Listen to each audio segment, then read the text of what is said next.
Hello? Hello? Who is this? Bitch, hang the phone up and star 69 his ass. Damn.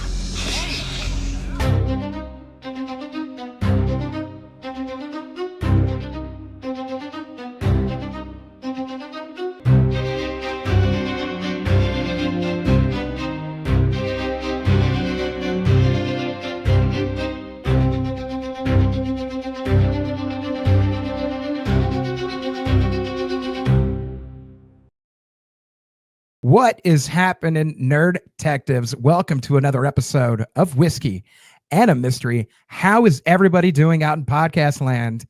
I've missed you. It's been another week. How are y'all doing? So great to see all y'all shining faces. Thank you so much for tuning in to this new segment and slowly making this a fun show, a show that you guys like. I see y'all in the comments. So thank y'all so much for interacting. I appreciate each and every one of you. Today, we're breaking down a little movie, and let me give you the summary real quick. It's a dumbass white movie about some dumbass white girls getting their white asses cut the fuck up. That's right. We are breaking down one of my favorite sequels in one of my favorite franchises. Today, we're talking all about... Now, y'all know I have a fancy place in my heart for this movie, as I've done the every clue breakdowns for Scream 1, Scream 2, Scream 3, Scream 4. I'm going to do it for Scream 5 and Scream 6, working on those. I absolutely love this and all the little tidbits that go along with it. And if you haven't seen that video, don't do it now, but add it to your playlist after this to go ahead and watch and see if there's some clues maybe you missed, and then to watch it to see if there's maybe some clues that I missed. You can write it in the comments. Let me know. But today, we're not breaking down clues. We're here for Whiskey and a Mystery. So let's break down the rules of Whiskey and a Mystery. First of all, we do have a whiskey nerd / expert on the show, and here's his rules. Rule number 1, they have to pick a whiskey that's $45 and less, very easily findable by everybody out there. That way you can go ahead and buy it the next time you watch Scream 2 and pair it with this movie. The second rule is at the end of this episode, our whiskey nerd will go ahead and make an expert pick. It's not the same whiskey. It's a different whiskey. It could be kind of harder to find. It's going to be up there in price a little bit more probably. Will you be able to find it? If you're new to whiskey, maybe something to put on the white whale, right? Like Nemo, right? Not the fish, but the Captain Nemo. You guys know what I'm talking about. Or if you're a whiskey nerd, you're like, I'm really into it. Add that to your hunt list. See if you can find this particular whiskey. It's a good little mission, but I'm eager to see what they pick. So without further ado, let me go ahead and introduce our whiskey nerd / whiskey expert for this particular episode. He's somebody whose channel I've been following as I've been on my own whiskey journey. An amazing, knowledgeable person when it comes to whiskey, has an amazing whiskey collection. Ladies and gentlemen, from Brad's Bourbon Review, it's the man himself, Brad. Yo, it's me. What's up? Whiskey expert is a stretch. That's why I say whiskey nerd. I've been saying whiskey expert for the guests, and they're like, I'm not an expert. And I'm like, you know what? We're all whiskey nerds. We're all whiskey nerds. I'm an idiot. And I just happen to have a big whiskey collection. A-okay, I like with what that, I man. like. It's just what it is. What's up, man? What's up, man? Again, it's the pleasure is all on this side of the table for having you on, man. Thank you so much for taking some time. I'm excited to see. Yeah, of course, man. I feel like this is a breath of fresh air for content creators like yourself who like enjoy whiskey, but then also enjoy things outside of whiskey, and we can bring the two together. And I'm so excited about that, for real, like high key and low key, as the kids say. So well, behind the scenes, we talked for about 30 minutes just now, just talking. We have very similar interests, and this is not the last time we're going to hang out for sure. Oh, I'm down. Call me Gravity, because I'm down, dude. You know what I'm saying? Hey, but you haven't had a kid that long to be starting to make dad jokes. All right. That's true, but I did used to be a rapper, so I can make metaphors. Fair. There you go. There we go. It's like duly noted. Before we get into anything, any thoughts, anything highs and lows, Brad, I brought you on for a reason. I said, Brad, I gave you a mission. I wanted you to pair a whiskey with this movie. Brad, for this movie, for Scream 2, what is the whiskey pick that you pick for this movie? So I went with something that I think is met the criteria for the list, less than $45, readily available, at least in most places. But I wanted to pick something that was kind of classic, but like an elevated version of classic, something that is great on its own, but is good in cocktails. Something that's even good if you mix it with Coke. Like if you're just trying to hang out with your girl or your guy on the couch and watch this movie together, this is the perfect thing. It goes well with everything. It's literally the perfect bourbon in this price range, and it's one that I recommend to people all the time. And it is, to no one's surprise, anyone who watches my videos, is a Jack Daniel's Bonded, the black label. This is their bottled and bond Tennessee whiskey that is just absolutely exceptional. So you told me before you've never tried this. I can't wait to see what you think, because you just told me that you tried Jack Daniel's 10, 12, and 14. So yes. I can't wait to see what you think about this, because this one, I believe they're around 6 to 8 years aged on these, even though it's bottled and bond. Bottled and bond just has to be minimum of 4 years. It doesn't have to be 4 years. So a little less age, a little bit higher proof than the 10, but I really think this is like a sweet spot for budget bourbon. And in my humble opinion, outside of something like Early Times Bottled and Bond, where you just get, twice the amount, because this is a 700 milliliter bottle, which kind of is like a knock against it. Outside of Early Times Bottled and Bond, this is probably the best bourbon on the market for the price. I love it. It is. I think I got mine for about $30, $29. Yeah, mine was 35. So right, but Publix sucks. They charge more. But yeah, so $35. It's, like, you really can't do any better. I'm so excited to have to say. Yeah, absolutely. And I could have gotten the bigger bottle for $40. So it still falls within that $45 price. I forgot range. They do that like liter thing, don't they? Yeah. I forget they do that with these. Yeah. So just for people out there, like, done that. I was like, you know what? If I don't like, if I do like it, I'm gonna go back. But at least if I don't like it, I at least got a 700. So this has everything that you said you liked about the 10 in it. It's just not as old. Okay, all right. We're gonna pop this real quick. Let's see if I can capture it on the thing. I've been sipping on it already because I hadn't had it in a while, and I wanted to kind of let's get a nice cork pop. Ooh. Oh, that just smells like fun times. Oh, buddy, I'm telling you. Oh, that smells like fun times. All right. So this is what I think Jack Daniel's should be. This should be like their baseline. They'll never stop making Old Number 7. That's just like their go-to product. There's too many college kids who buy it, and exactly, it's too cheap. It's too readily available. Yeah. So, but this is what they should be doing. Oh, already off the nose. Alcohol's in bananas alcohol right there. Like that. It's very similar to the 10-year nose. The 10-year is just there's a little more of on the 10-year, like that soggy oakiness that I really like. That's like a sweet oak. It sounds disgusting, but when you've had like a higher aged bourbon, not that 10-year is like super high aged, but if you've had like a more aged bourbon, you get that like soggy oak smell, and it is a good smell, even though soggy is not the best word. No, I know what you mean. The good kind of soggy. You guys know it. Yeah. Moist. Yeah, moist. The kids call it moist. Yes, right? moist. Some people just turned off there. Well, we'll see how when y'all come back. Oh, this is good, and I get a little vanilla in here too. I found not to ask the whiskey nerd, whiskey expert on the show what I should be smelling. Instead, I smell what I smell, and somebody may smell some other different smells that I'm not going to smell. Yep, that's totally fine. I mean, like, what you smell. No one can. It's almost like color. Like like what I see as green, you might see as a slightly different shade of green. It's not going to necessarily be the same thing. And only one of us is wrong. That's it.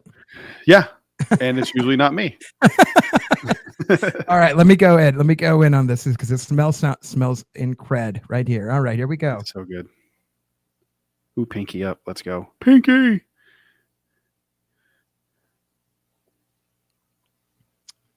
Oh, you were not lying. Oh, my God. Where'd that nut come from? Okay. That's what she said. That's what she said. That is wow. Everything you did describe about that I loved about the 10. It's oh man, this is just a little brother of that. Like not as refined, but like it's still banana nut bread and the like nut, like the walnut kind of flavor is it. Oh my goodness. Oh dude, it's banana bread. It's banana bread in my mouth. Yeah. I knew when you said you liked that 10, especially if it was the batch 4 this year, that one's very banana forward. And I know this is too. It is an odd thing that they like Jack Daniel's doesn't really address the banana, but I think I know why. So if you look on the side label here, it will tell you caramel, rich oak, and spice. I think that banana is a very divisive flavor in people's brains. I don't think people really dislike banana. I think they just think they do, and I think that's why they don't put banana on it, because it's the most banana bourbon on the market, and I think that's why I like it so much, because I love I still drink Howler Head from time to time. I love anything banana flavored. Yeah, not regular. I haven't had it in like 2 years, but like I still will drink it. Like I'd be like stoked if I went to a buddy's house. He's like, I have Howler Head. I'd be like, let's fucking go. Can we can curse on this? Yeah. Yeah, we could say fuck. Okay. Shit, damn. Yeah, there we all go. that good shit. Let's fucking go. I'd be so stoked. And what's funny is when I first started getting into whiskey, I was always a Jack Daniel's fan, and then when I started like learning more about it and picking up banana, I'm like, oh, even it was like in my subconscious that I liked it, because I just love everything banana flavored, and I'm like, I didn't realize that's why I liked it. It's so good. It's there on this one. I will also say I think people see banana on like a label, and they think that artificial banana. Like, I mean, think about this. Yeah.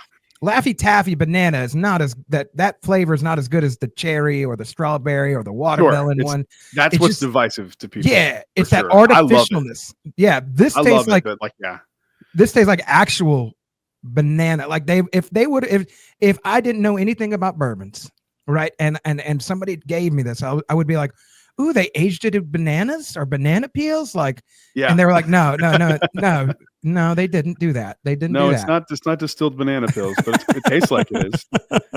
The note I always say for that, because I feel like it's a good middle ground of like that artificial Laffy Taffy to like a real banana, is banana runts.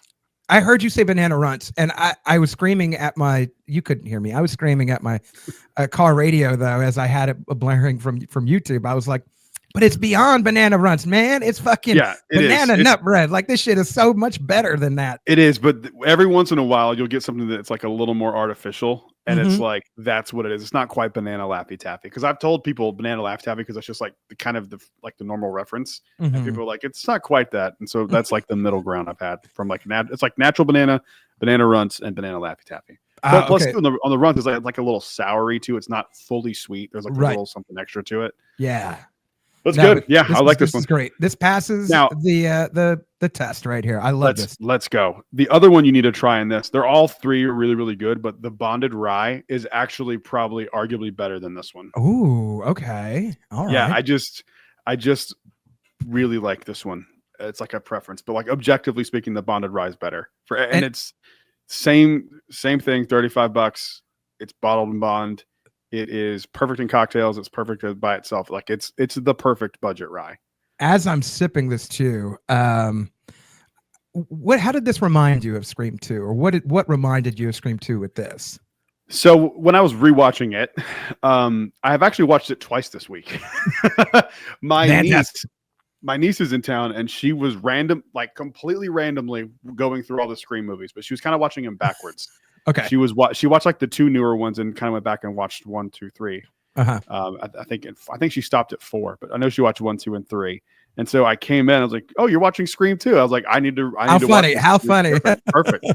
And so I sat down and watched like the second half of Scream 2 with her. And while I was sitting there, I just kind of had the thought, like, you know what? Because I was thinking about this, it wasn't just like I'm not gonna pretend like an organic thought, but I was just like, this would be like a perfect bottle because it is versatile. You could make a cocktail with it. If you're drinking it neat, you can drink it neat. If you want a cocktail, you can put in a cocktail. If you want to just say fuck it, mix it with Coke, mix it with Coke. It's just a perfect thing. And like, there's something cool about a horror movie at night when you're on the couch with a bowl of popcorn and just kind of chilling, cuddled up with your significant other, and just kind of smashing a few cocktails or a few pours, and it's just perfect. I want to add to this too, because I kind of I always try to find my own artsy touch to the whiskey, and pairing it with the movie. But like Jack Daniel's, it's a very well known brand. Everybody knows it. Everybody goes to it. It's a brand. Scream itself is a brand, right? Yep. Jack Daniel's then has this next variation besides the normal one that everybody knows, everybody's go to, Scream 1, everybody's go to, and whether they admit it or not, they love it. It's just a great familiar thing to go back to. Scream 2 is for some people, you read IMDb, you read Rotten Tomatoes, this is rated like a few points higher. Sometimes some people's lists. I think it's better. I think they embrace the things that make Scream 1 good and kind of expound upon them in this one. I don't think it's the best sequel ever. I mean, Empire Strikes Back. Empire Strikes Back exists. Godfather 2 exists. Godfather 2. I was gonna say, yeah, Godfather 2. Like, I feel like those are more iconic, but I think it's definitely. I even think like Saw 2 is the best Saw movie. Oh, nice. Okay, nice. I was going to say though is this iteration of this is the next level up, and it's everything you loved. Probably that people are straight, sipping on, regular Jack number 7. This is everything that is plus a little bit more complexities. Yeah. And I think that can obviously apply to Scream 2. Like, it's everything you loved about the first one. There's just a few new elements that we're working with. They're in college. There's this character, that character, nice new twist at the end, and we'll get into it. But I do like, this is a great pick for this movie. Brad, I have the next question though. Let's start on with. Well, I'm glad I could unintentionally make that connection. I just think you're a genius. That's all it is. It's clearly that was you. I didn't say any of that. That was you. Thought that. But let's get right into this movie real quick. Brad, give me some initial thoughts. Not the highs and lows, but just some initial thoughts as you went back and rewatched this, or maybe even the first time. Anything you remember about it coming into this watch currently? You know what's funny? I don't remember the first time I watched it. Fantastic. I remember the first time I saw the first one. But honestly, going back and rewatching it again made me think of Scary Movie. Oh yeah. It's like, I forgot how like on the nose that parody is. Like, it's literally a parody of the first and second, but really kind of mostly Scream 2. That movie is so fucking funny, dude. I love that movie so much. It's just so stupid. I love it. Mm-hmm. The first one, the second one's fine too, but the first one's really great. I think it's a Scary Movie too. I meant the first one. Sorry. The one thing that stood out to me is I forgot that Jamie Kennedy was in this movie. Oh, dude, Randy is an incredible character in the Scream universe, my friend. I completely forgot, and I told you before this. I used to do stand up, and I opened for him one night, and shit. I hung out with that dude for hours, and we had we went out to eat, had a good meal. It was really, really fun. He's a cool guy. Yeah. But like, I just completely forgot that he was in there. One of the things that I thought was interesting was I remembered it being like more gory than it was. It's kind of more tame than I remember. And I think a lot of movies do that. Like, the most famous case is like Psycho, right? Like, everyone remembers that movie being like kind of violent, and it's really not, except for like that one shower scene. Right. But I kind of felt that way about this one. And I felt that way with going back and watching the original Saw. Like, I remember the first one as seeing it as a teenager being like, holy shit, that's gruesome. You go back now and it's like, it'd probably be rated PG-13. Like, it's not that big of I mean, there's some things that are intense in it, obviously, but like, it's not like that crazy. Yeah. That scene where he cuts his leg off, like, that's a bit, that's the very end of the movie. Yeah. That's like the last like 3 minutes of it. So like, I mean, I don't know. I mean, there's definitely some stuff too, but I just feel like sometimes over time you kind of forget how tame a lot of these things are. Like, Human Centipede's a great example of that too. Like, I'm sure you've seen that. Nope. You haven't? Okay. Never seen it. It's built up and everyone's like, oh, it's so fucked up. And it's like, no, the concept of it is fucked up, but like what's actually shown is like not that crazy. Gotcha. But like, I kind of felt that way about this one, where I was like, I remember it being a little more like gruesome, and it wasn't, which is fine. I mean, it's not a critique. It's just like my brain. I want to see more people get stabbed harder, but like, it was just something that I thought of, like, oh wow, this is not quite as intense. Yeah, go watch Scream 4 and 5. There's some good stabbings in those movies. I'll tell you that. I don't remember 4 and 5 at all. I've seen the most recent 2, and I know I watched them because we went back and like, we're doing it again with Dexter. We just finished the original run of Dexter, getting ready for Dexter Resurrection. We're doing New Blood right now.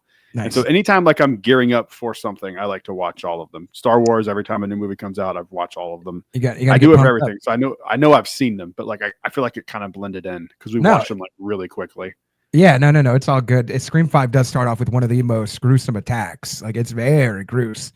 I'm not going to give that away. We'll talk about that on another day on this episode. But yeah, man, I could see that. I think there are some kills that are a bit more did up. Like, yeah, I mean, I guess it's more of like the after effect of like how you see Randy's body, right, and stuff like that. We'll actually Yeah. get into that in the highs and lows, but just like there's some that are a bit more tame and some that are a bit like, oh my goodness, they did that. Like that's wild that somebody can die like that. But yeah, They pulled in a van in the middle of the day and just like turn the music up and no one hears him getting that's how that works. That's how that works every single day, man. Yeah. It's hilarious. But let's get into this now that we're because there's no way to avoid this highs and lows of this movie. We got your initial thoughts, Brad. Give me one of your big highs about this movie. The twist. I thought that was a really cool. I thought that twist was really, really cool at the end. With it We're being also Billy spoiling Loomis' alerting, so we can go into Oh it. yeah, Spoiler whoops, I alerts, said everybody. it before you said that. The fact that it's Billy Loomis's mom. I mean, why are you watching this if you haven't seen the movie? That's what I'm saying. What do you do? People out there, what are you doing? Don't watch this. Clearly, don't watch It was this. interesting, and I like movies like this where like the twist comes and it makes you want to go back and watch the movie again and kind of like, oh, it makes sense. She was kind of here and there, and you go back and watch this one, and like it kind of the dots connect, and you're like, oh yeah, she was there like every time there was a stabbing. Yeah. It's interesting. I thought that's a high. The low for me when this scene stood out to me, like the biggest psychopath in this movie is not the killer. The biggest psychopath in this movie is the girl that walked outside and she's like, Beta, Omega, Zeta just got stabbed. There's cops all over the place. And she's like excited. I'm like, you're a sociopath. What are you doing? I don't even know that character's name, but that stood out to me. I was like, somebody needs to check her. Like something's up. She's planning something. Something's going to happen because she's too excited that somebody just got killed. She's like, hurry, come on, let's go. Let's go watch them pull the body out. I'm going to give a spoiler for a different movie right here. Urban Legends. So turn this off. You guys don't want Urban Legends spoiled, but that character who did that in this movie, Rebecca Gayheart, she's the killer in Urban Legends. And like now it makes sense. Maybe that's like an origin story. She is in college in that movie. Inspired by Stab. Yeah. It's hilarious. Some other highs. I think my favorite scene of the entire movie is the car crash. Bro. When they're like climbing over the seat, and I'm watching it, and I've seen it before, but I'm like, punch him in the face. Make sure he's dead. What are you doing?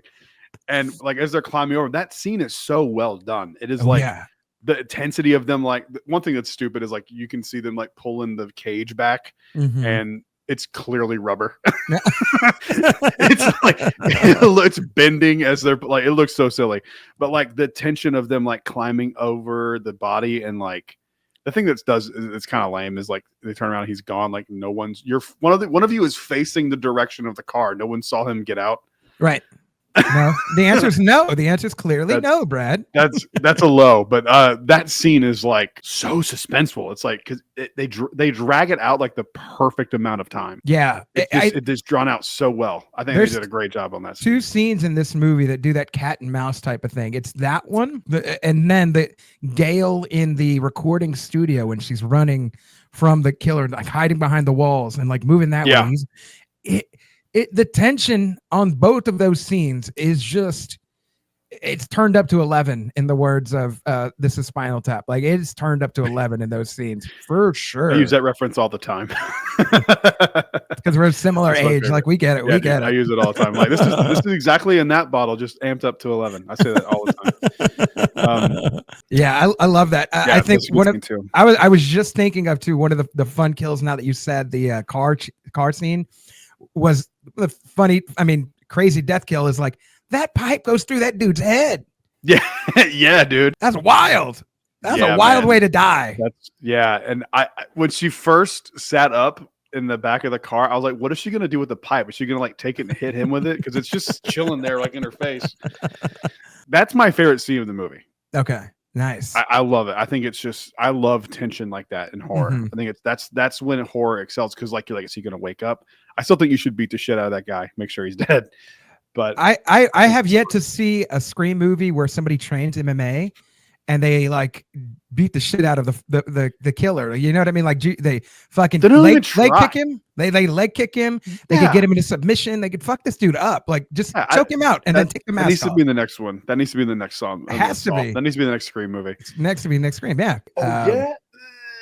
You just choke him, and then you take the mask off, and he's done. End of movie, players. That's it. Yeah, it lasts 3 minutes. It's a short. Yeah, let's cut to a clip of somebody getting choked out right now. So Alvarez, he could. Oh,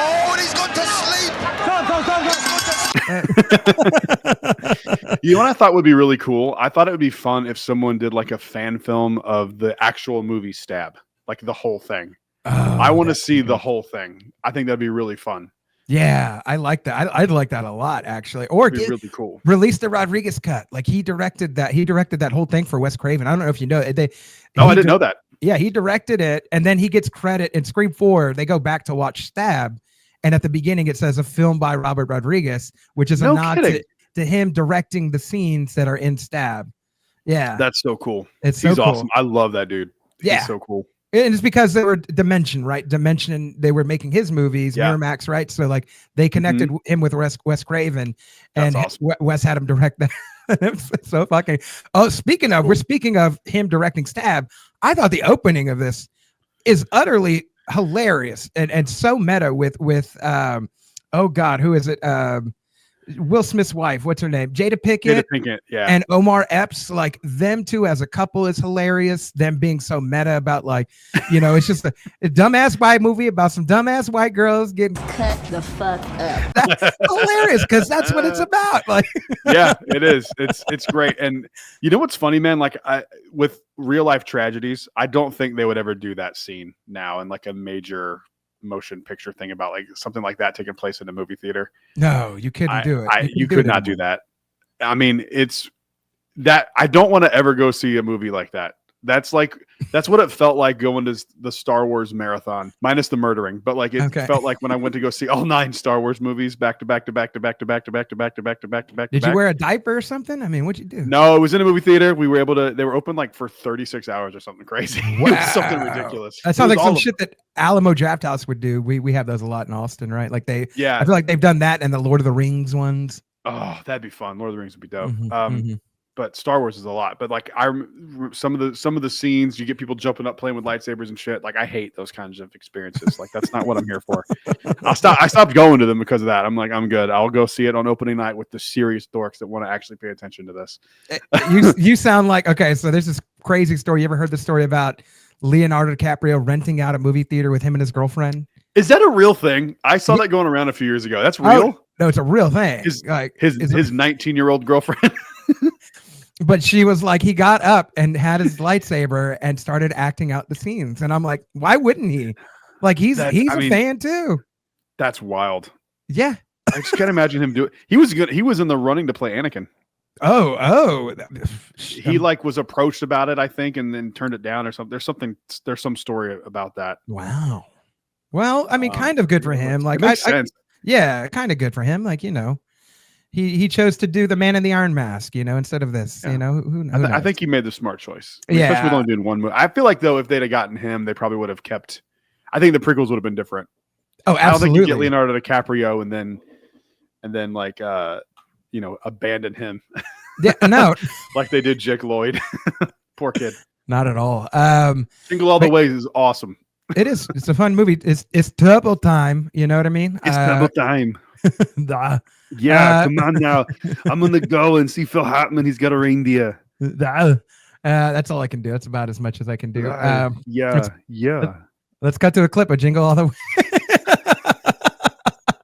I'm trying to find a Doberman doll. Me too. Do you have any more in the bag? Nobody likes Booster. Sinbad. That's great. I love Sinbad. Sinbad's an underrated comedian. Oh, absolutely. Especially you as a comedian, you would be like, yo, this former comedian. I haven't done it in about 10 years. I could tell sometimes though. Longer than that. There's a certain we're getting on podcast talk real quick. We'll come back to the movie, y'all. Fast forward through this if you don't want to hear this. But there's a certain sense of I've never done stand up or anything. I've wanted to get into improv and stuff. But I can there, bro. Go do it. Yeah. Let me just go book myself real quick. I also one of my best friends. You want to kill Tony? I might. Funny enough, one of my best friends. He's been on Kill Tony 3 times. He's a stand-up comedian. He's been doing comedy 8 years. He runs a comedy. What do they call it? Like a spot in his living room, and it's called The Spot in Pflugerville. That's Texas, awesome. In his living room, yeah. And so every Thursday he has comedy night in his house, and it's great. But he was helping me for a bit, like. Because we've always told each other we're real funny, but he just decided to do comedy. But he's like, nah, you're funny. I'll help you. I'll help you write if you ever want to write. And I'm like, oh, okay. sent me a 90-page manifesto of like his teaching that he sells a course, and he gave it to me, and I started writing jokes. It was a whole thing. Anyways, I can tell when certain people have entertainment backgrounds just because they're sharper on the mic or a little bit more wittier than the average bear that's going on the mic. Like there's just a certain like demeanor and sharpness. And when you told me that when I first met you, I was like, that makes sense. It checks out. Well, thank you. I think that's a compliment. I mean, I didn't do Absolutely. well with it, but I did improv before stand-up. That was my first thing I ever did was improv. I highly recommend improv. Even if you don't want to do comedy, it just really helped. Like, dude, go take a year worth of improv classes and your interview skills will go through the roof. I'm so serious. You can learn to adapt to any situation. It is an invaluable skill for an adult. Like, I'm so serious. Especially if you're more socially awkward, it really teaches you how to bring those barriers down. I'm actually like pretty socially awkward, like a little bit. Like I'm either like life of the party guy, or I'm like sitting back, not speaking in a corner. There's no in between. Yeah, there's no in between.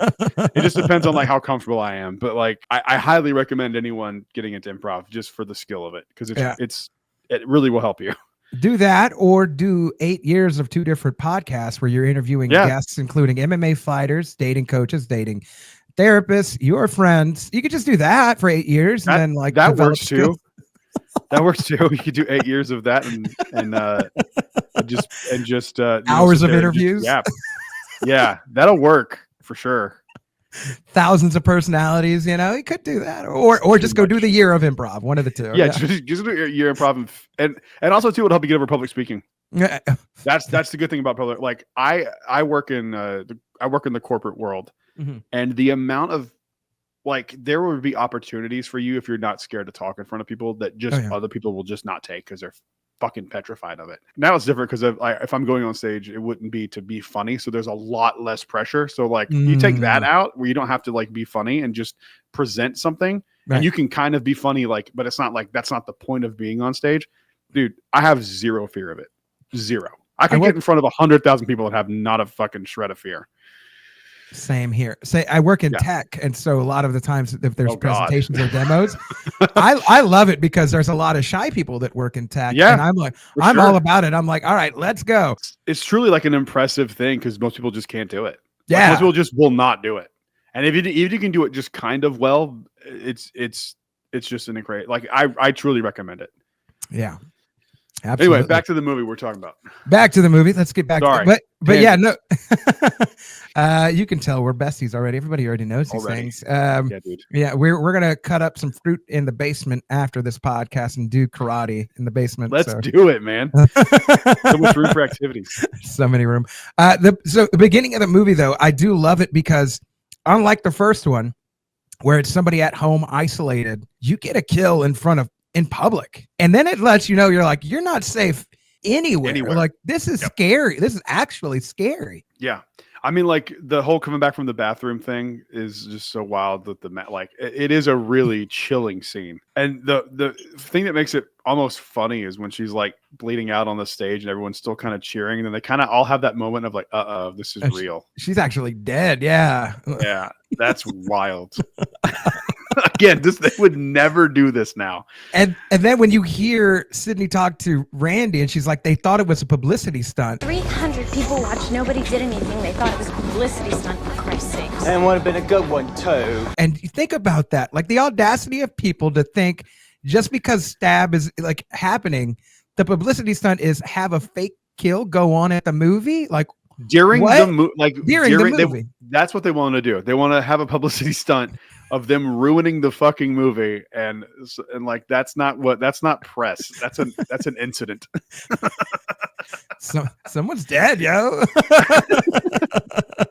I love this movie too for the cast, right? Like, it's a great cast. Insane. The rookie card of Timothy Oliphant, like, of all the things that he's done, even, I mean, as a Star Wars fan, the man was in Boba. He was a Boba Fett, right? And he was in Mandalorian. He is. Oh God, he's one of my favorite characters. He's one of my favorite characters. What's his name? Why am I drawing a blank? You're the Star Wars guy. Come on. Oh Man. my God, this is. He's gonna I Google do a it. Star Wars podcast for the last decade, and I can't remember his name. Cobb Vanth. I'd have to look it up. Cobb There it is. Vanth. There it is. God, Cobb Vanth. That was embarrassing. Edit that out to make it look like. I got you. I got you. I'm kidding. I'm 100% kidding. Don't edit it out. No, we're leaving that in there for sure. Yeah, Cobb Vanth. I have a Cobb Vanth T-shirt. I love Cobb Vanth. Yeah, he's like Liev Schreiber's in this. Yeah, Jamie Kennedy. Jamie Kennedy, bro. Back to Jamie Kennedy again. And again, I mean, David Arquette, Courtney Cox at the time of their This like is peak heyday. Friends, right? Peak Friends. This is Peak Friends Friends. era. This is 97. So they made, check this out. They made crazy. They made and released Scream 1 in 1996 to December. By December of the following year, this movie came out. They had filmed it, wrote it, greenlit it, had it already edited, and brought it out the following year. They might not have gotten her if it had been like a year or so later. Nope. Because of the blown upness of how much the Scream 1, like the impact it makes on society. Wow. So wild. Yeah. That's awesome. I didn't know that. I didn't realize they were that close together. That's really cool. Back to back. And then Scream 3 comes out in 2000. So like they waited a little bit, do some friend stuff. Smart. But come back. Hey, but come back. You know what I mean? Gotta go back. Gotta come back to Ghostface, dude. So I think the casting in here is it's phenomenal. It's great. Yeah. And that the girl who plays Billy Loomis's mom, she was in was Roseanne, right? She played Roseanne. Yeah, she's the aunt from Roseanne. Yep. Yeah. So I was watching, I'm like, why do I know that person? I couldn't place it. And then I was like, oh, she said something, made like a face. I'm like, oh, she's from Roseanne. Roseanne, That's why I know that. aunt, yeah, crazy lady from Roseanne. She was the aunt. Is it Aunt Jackie? Aunt Jackie sounds right. Is that right? Did I just pull that out of my ass? Hang on. Let's Google this. What is happening? I'm drinking and you're looking up stuff. That's what's happening. Let's see. Aunt Jackie, bro. I cannot believe. I swear on everything. I did not look that up beforehand. Holy shit! I called it Aunt Jackie. Let's cut to applause real quick.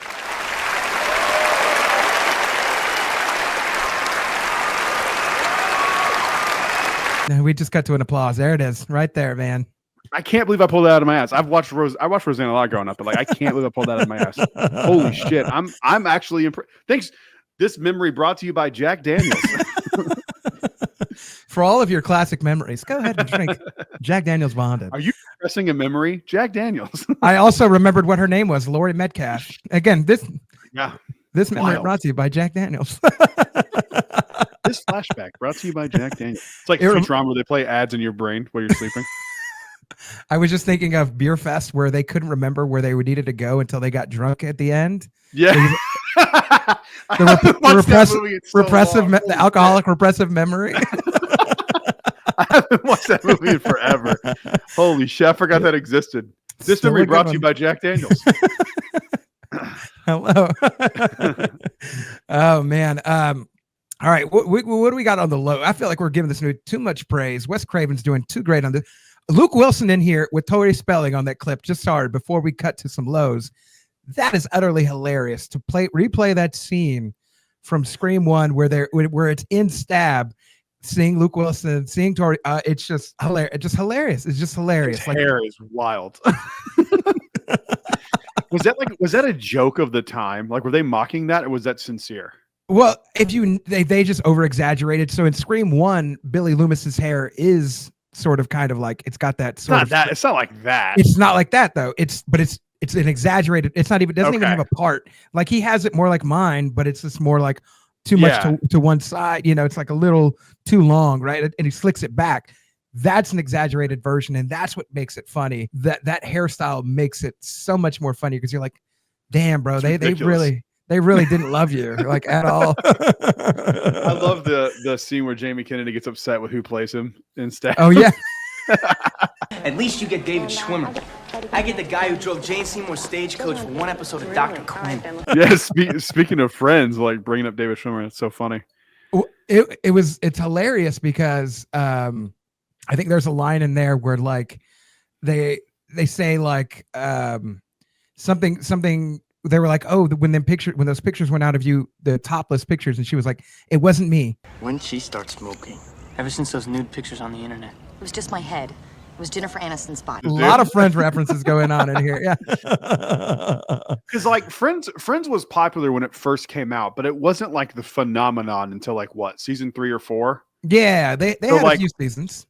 So what was the like was I mean, obviously Friends was popular enough to make that reference, but was it like Friends like we know it now, or was it more along the lines of like, oh, it's just a popular TV show of the time?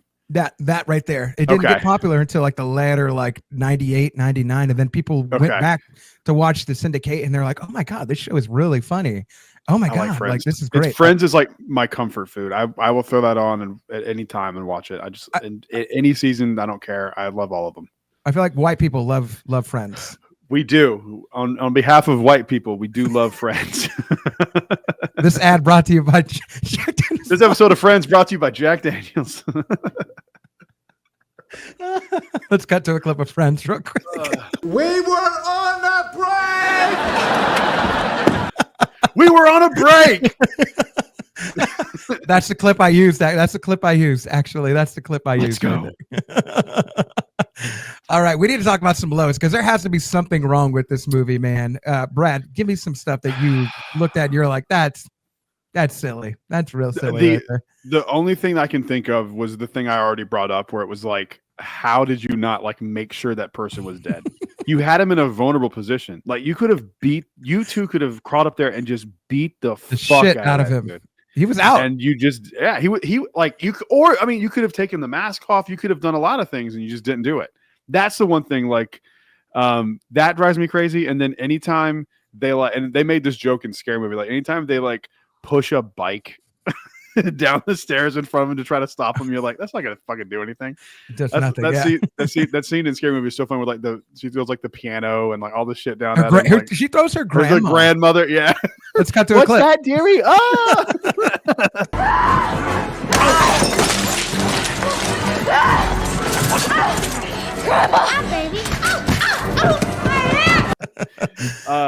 Yeah. Oh, speaking of that scene, Sarah Michelle Gellar's in this movie. Jesus, right? Yeah. Joshua Jackson from Mighty Ducks is in that college scene where he's, naming I didn't realize that was sequels. him. That's hilarious. I didn't realize that was him. Yeah, dude. Yeah. Again, Mighty Ducks, brought to you by Jack Daniels. Quack. I haven't thought about that movie in forever. They did didn't they do the show not too long ago? Like the show on Disney Plus or something? But nobody watched Bombay. Nobody watched Bombay anymore. We're done with Emilio. Yeah. Every time I say Emilio, I always think of that scene from Night at the Roxbury where he's like, and who do you think that guy was? Emilio Estevez, the Mighty Ducks man. I swear to God. I was like, Emilio. That's another one of those movies I haven't seen. I worked with Chris Kattan once too. What? He seems like a great guy. He's crazy, but literally what you see is what you get. Like, he's crazy, but he's cool. I love it. Cool. He performed not too long ago here at the Cap City Comedy Club. I didn't go see him, but he's not a great stand-up, for being honest, but like he's fun. It was a fun show. Show.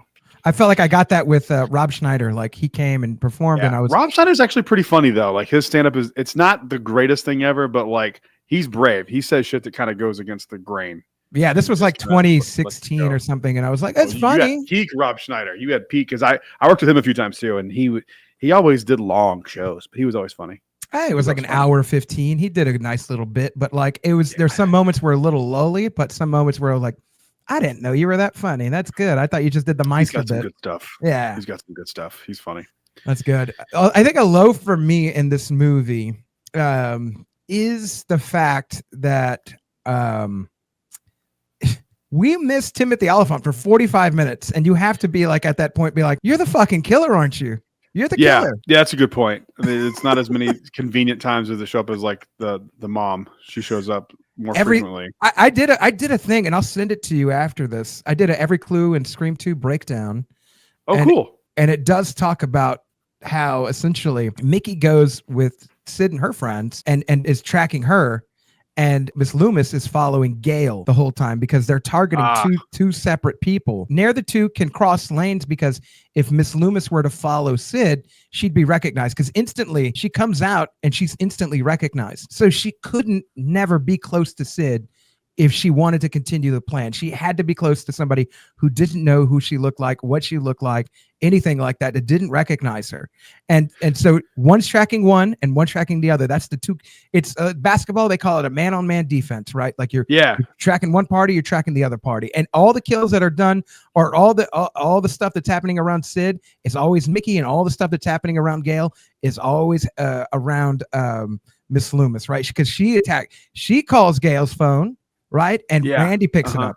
She kills Randy, and she admits to it at the end of the movie. Randy spoke poorly of Billy, and I got a little knife happy. So she's around the orbit of Gail, and Mickey's around the orbit of Sid, and I think that's a smart plan.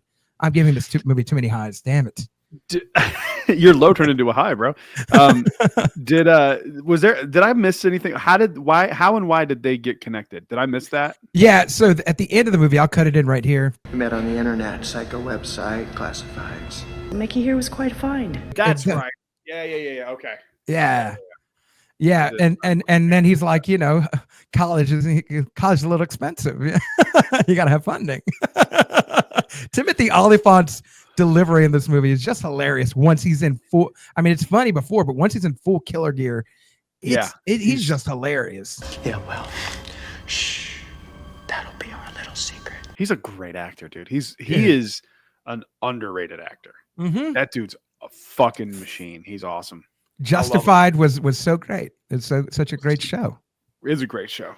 That is a great show. Yeah, everything he does, but I think these movies do a great job every time you watch them, especially the first two, of capturing the rookie cards of these actors in their like come up years, right? The Kobe Bryant 1 and 2. If you got that rookie card, you're like, whoo, boy, like that's worth a hell of a lot right there. You know what I mean? Like, these are these crucial years where you see these actors and like you're like, the sky's the limit for whatever they want to do right after this. Yeah, absolutely. I mean, like the cast on its own, getting that back together now would be wild. I mean, I think that's why it was impressive in Scream 5 when they got survivors, Nev Campbell, Courtney Cox and David Arquette to even come into part 5. You're like, oh, they're all there too. Oh, yeah, we're gonna have a good time. We're gonna have a good time. I think. I like Scream 5. Scream 5 was fun. Mm-hmm. Lots of fun. I remember watching. I will tell you this: the day before, I think the day before it came out, or maybe even the day of, I was like scrolling through YouTube, and I was like, Scream 5, is this fake? And it was like from like who put it out? Spyglass. It was like from Spyglass's like YouTube channel. I'm like, is this real? Legit. And then so I like looked at it and I played it and I was like, oh my God, it was waiting for the end of when it comes out. And I'm like, it comes out 120 something. I'm like, oh my God, that's the day. I need to go to the movies right now. And I went on Alamo and I like found like a showing like within the next 45 minutes. I'm like, I'm going right now. My roommate's like, where are you going? I'm like, to the movies. I have to go. I have to go watch this movie. There's nothing I have to do right now. I have to go watch this movie right now. That's so funny. The guy that's great. Yeah, man. I'm just a sucker for Scream. I've seen one. So I started with 3. I saw 3 in theaters when I was in 6th grade. I saw 4, 2011. I saw 5 when it came out. Following year, I saw 6. 1 came out last year at August at Alamo Draft House. A buddy of mine, he was like, hey, what are you doing August something? I'm like, I don't fucking know. That's a month. And he's like, dude, Scream 1 is showing. And I'm like, yep, we're going to go. I don't care what I'm doing that day. I'm going to go watch this. So now the only one I need to watch in theaters is actually the one we're covering right now. I need to watch. Oh, cool. Scream 2 in theaters. Yeah. I haven't seen any of them in theaters. I've seen all of them. Well, I say that, but I don't remember seeing any of them in theaters. And it wouldn't have made sense that I would have, because I grew up really, really strict and religious. So we definitely wouldn't have gone to see it. Were you a PK? I know what's PK? Oh, pastor's kid. I was just making a guess. Oh no, I actually went to school to be a youth pastor, but no, I was. I just grew up. Yeah, I grew up in Southern Baptist in North Carolina, and I was born in Alabama. Grew up in North Carolina, Southern Baptist. I went to like private school until I was in 6th grade. So like I did my time. I went to private school 1st through 8th, and then in 10th. So Nice. Okay. We've both done time. We've both done the time, dude. And so like I remember seeing one of, I can't remember which one, at my friend Tim's house. Okay. I remember seeing one of them. I don't remember which one it was. And the only reason I remember wanting to watch it was because I had snuck seen Scary Movie at dude. house. And so we were I remember talking to him about it. He's like it's based on Scream, and I'm like, what the hell's Scream? What's a Scream? Who's screaming? He's like, dude, it's a parody movie. I'm like, oh. And then like you watch it and you go like, oh. I just thought it was funny because like Damon Wayans is hilarious. Yes. I didn't get but the that's jokes. also true though. Yeah, like I didn't get it, and then seeing it is just kind of like, oh, I get it now. Duh. But yeah, so I don't remember which one it was. It may have been Scream 2. Now that I'm thinking about it, because it was like I remember like kind of putting scenes together from Scary Movie, so it could have been Scream 2. This one. I don't remember, but then I remember I've watched all the other ones in like, you know, in my 30s for sure. Yeah, in adulthood. Yeah, where you can remember. So he's like, I'm collecting whiskeys and I'm watching Scream. That's what I do with yes, horror and Screams for sure. That's what's going on, or horror and whiskey. Horror whiskey, dude. That's a new podcast right there. Horror and whiskey. Horror I like whiskey. That'd be fun. I like that. Actually, maybe add that to your show. I'll tune in for an episode. I'll be like, ooh, he's breaking down what Horror movie? That'd be fun. That would be fun. Nobody's doing it. This episode brought to you by Jack Daniels. Right here. This idea brought to you by Jack Daniels. Just notice me, Jack. Send me media kits. How dare you? Look at his collection. Somebody, come on. Help this guy out. Come on. Yeah, I need more whiskey. He's just a he's just a slum with some Jack. Help him out. Come on, man. Come on. Come on. He's just trying out here. Come on. Speaking of trying out here, Brad, who was trying out here the most? Who, for you, was the MVP of this movie? Oh, that's a good question. It is a good question. That's why I wanted to ask it. I figured you had a good answer. That's why I want to ask you a good question. I'm gonna go with. I'm torn between two of them. I'm gonna stick with. So you can do runner up, and then you can do MVP. That's allowed. That's allowed on this show. My runner-up would be Jamie Kennedy's character, just for all the references and all. Like, I just like him. I've always liked Jamie Kennedy, so I didn't even remember he was in this movie. So I that was fun to see him again. But I think as far as like the story and the plot, I'm gonna go with Billy Loomis's mom. I forget her name, but she Nancy Loomis, what does she go by? I'm Debbie Salt. I'm Debbie Salt. Yeah, Debbie Salt. So just the misdirect of that works very, very well as a twist. And like she comes off crazy at the end too. Oh, she's like trying to kill her. So like she just nailed like her role of like be a background character and blend in. She excels at because you don't really expect it. And then when the flip happens and she's like the killer, she nails that too. And both of them are completely believable. Right. So that's my MVP. Is Nancy Loomis. That's a good pick right there. My MVP is going to be Deputy Dewey.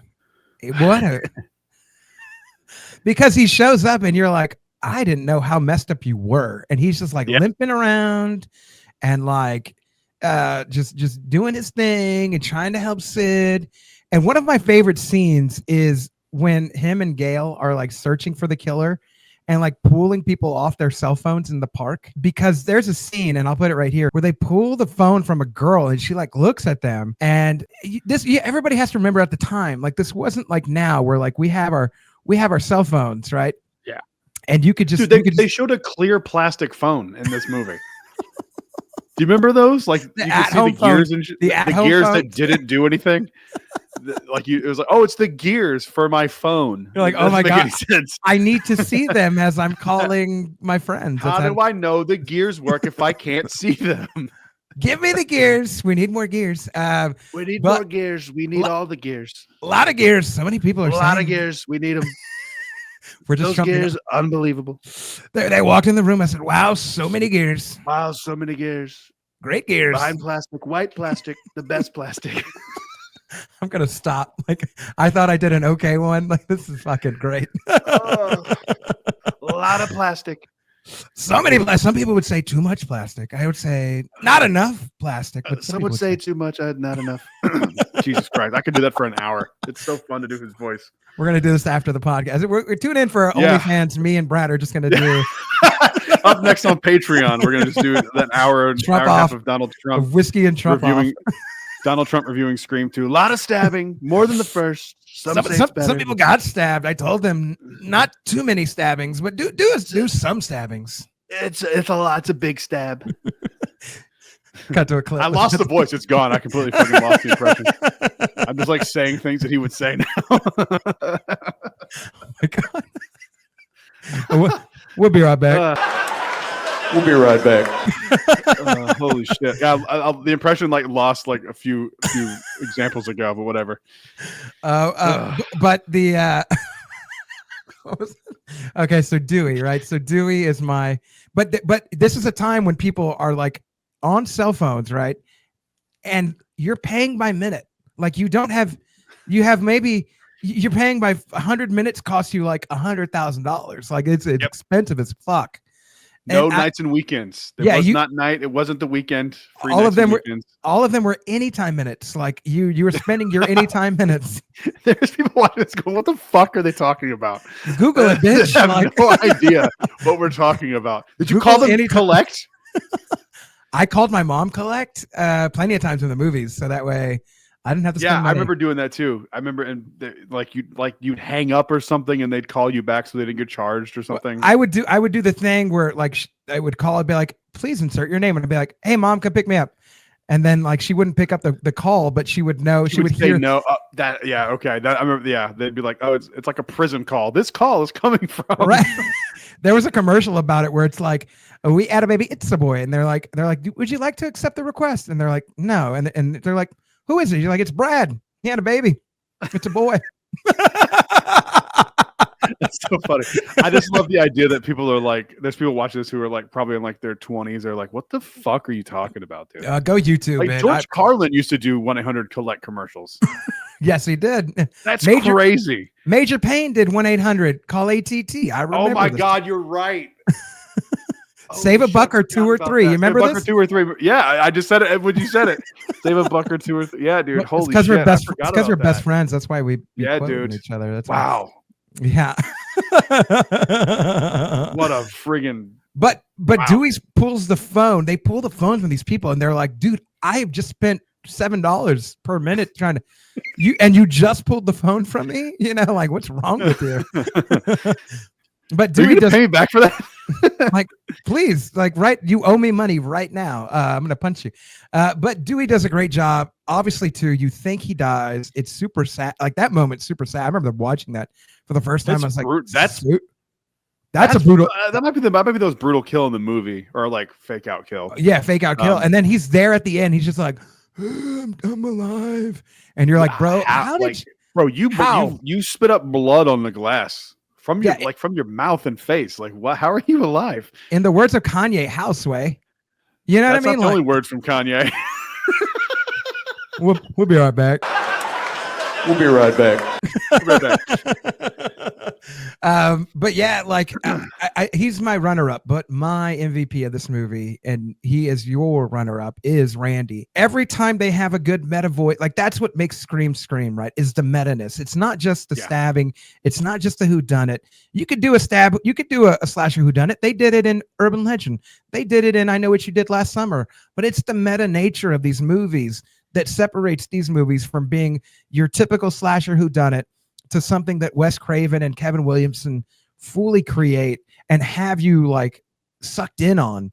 And it's those lines in the beginning, right? Like it's just it was a movie by white girls getting pieced up, whatever, whatever Jada Pickett's. I'm gonna insert that right here. It's a dumbass white movie about some dumbass white girls getting their white asses cut the fuck up. But it's those lines, right, that have you thinking about, like, even there's a scene where Randy's like, dude, Mrs. Voorhees was a great killer. Now you're thinking about like, oh, so the mom from that movie, oh my God, that's the mom in this movie ends up being, oh my goodness, that's crazy. There's these little lines that if you don't catch them, and these guys are delivering them, if you don't catch them, that's your fault, but they're giving you the movie.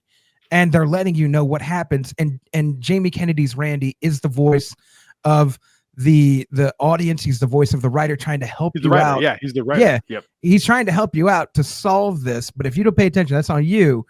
And he still gets killed. And if you still paid attention to him, you'd still be able to at least solve. You'd solve who Mickey, the freaky Tarantino film student. Mickey, the freaky Tarantino film student. Right, like you'd solve it. You'd solve that one.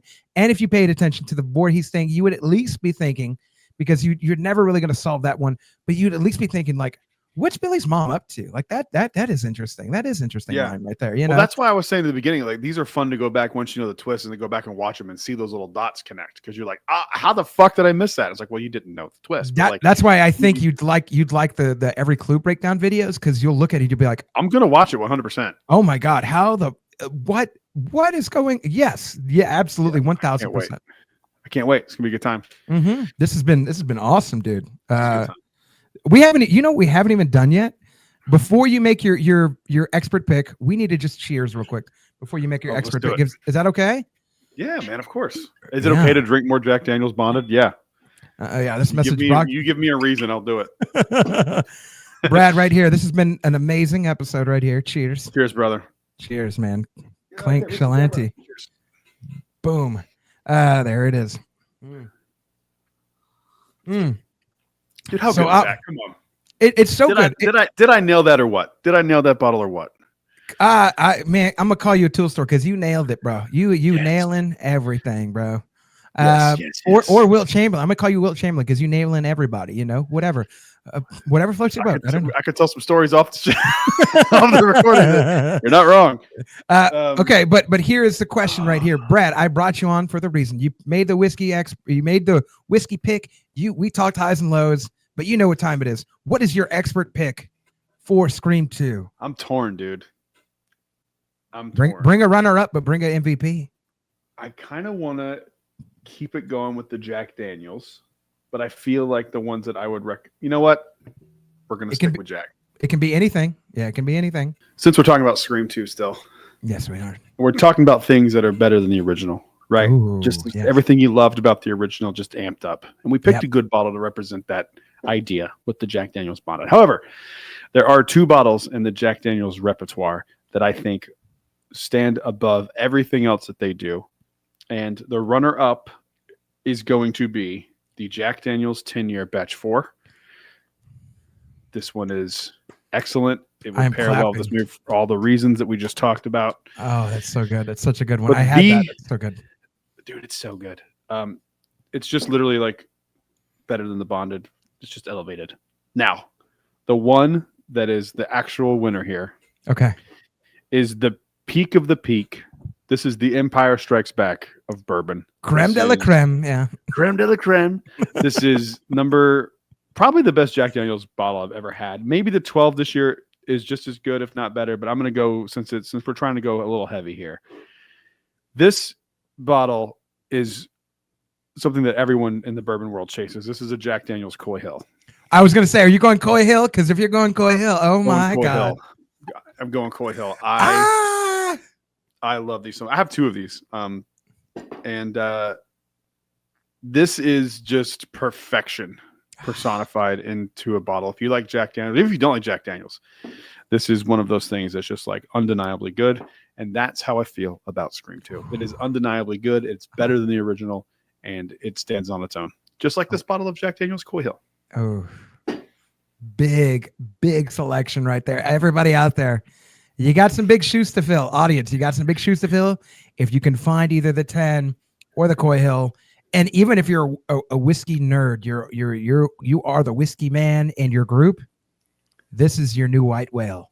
Search for either one of those, because either one of those is going to pair amazingly with this movie. Speaking as somebody who I haven't tried the Coy Hill, but I have tried the 10, and the 10 was slightly my favorite until I tried the 12, and then I was like, well, we've got a new sheriff in town. If even so slightly, we've got a new sheriff in town. It is everything. Even if you just have this in your life and you're like, I don't want to search for it. Just imagine this just a little bit, a lot bit better. That's what the 10 is. That 10 brings a little bit more ampness to this. Brad, and I think it's underrated from the 12 too. Like everyone talks about the 12 and the 14. This one kind of gets left in the dust, which is bullshit because it's arguably the best one. I almost wanted to tell the lady like the 10 was better, but I was like, there's just like a little something about the 12. But like, it's up for debate. It's up for debate for sure. If I didn't have her tell me that, I will be honest. If I didn't have that sort of skew and that bias, I probably would have picked the 10. I probably would have picked the 10. Quite honestly. Incredible. It's incredible. Yeah. I mean, it's so good. It's great. Yeah. Brad, this has been an incredible time. And I would love to have you on again in the future. I think we're going to do another great episode, whatever it is we decide to do, man. Anytime, brother. For sure. Let people know where they could find you, what you're doing. Take over my show for a few minutes and blast all the stuff that you have out there. I'm gonna put the camera on you. I feel like you're very comfortable with this right now. That my face got big there. It's all good. You can follow me over on Brad's Bourbon Reviews. Anywhere you're on social media, go to Brad's Bourbon Reviews. TikTok, Instagram, YouTube. YouTube is the focus right now. I'm trying to continue to build that. I blew up on TikTok. I blew up. I had a very quick following on TikTok. I have like almost 18,000 over on TikTok, but I'm focusing on YouTube. So please, if you enjoyed this, head over to youtube.com/@Brad'sBourbonReviews. Hit subscribe. We're on the road to 10,000 subscribers. If you feel so inclined and you liked this, the Patreon as well, just Brad's Bourbon Reviews over on Patreon, and you'll find it. And that's it. Love it, man. If you're everywhere on all the social mediums, go ahead and follow Nerds at Night. We're on YouTube. You can follow us on Instagram and X or whatever the kids are, Twitters, whatever generation you're from. I don't care. But if you're already doing that too, feel free to follow me, Money Blakeweather, Facebook, Instagram, Twitter, Snapchat. Yeah, I still do Facebook. I'm old. Leave me alone. All right. Yeah, I still do Snapchat. I'm semi-old. Leave me alone. I don't post, but like just add me. Like, well, let's be friends. But yeah, send a dick pic or two. We'll judge it on Brad's show. We'll go to Brad's Bourbon Reviews. We'll do whiskey and dick pics. And what whiskey pairs with this dick pic? I'm like, that one looks angry. Can we do Old Granddad 114? But yeah, you could find me on all the social mediums where you're following all your friends at. Follow all of us. Yeah, stay tuned for another episode of Whiskey and a Mystery in another week. If you're tuning in right now, let me know what murder mysteries you'd like me to break down and what guests you'd like me to have on. Tag them. I'd love to have new whiskey content creators, bourbon content creators come on the show. Maybe there's somebody I don't know, or maybe there's somebody I haven't reached out to that I should. So let me know. Also, let me know if you tried this, what you think about it, and if you have a different whiskey that you think that you enjoyed with this movie. Feel free to write it in the comments. It's an open season right there. I want to thank everybody for tuning in, making this series a success. Thank y'all, everybody, humbly from the bottom of my heart. Thank y'all for helping us get to 10K subscribers. Let's keep climbing. Let's keep moving. And that's right. And just like I say for every single episode, whether it's morning, evening, afternoon, whatever time you're listening to this, I do appreciate you. And until the next case, I will see you. Peace. See ya.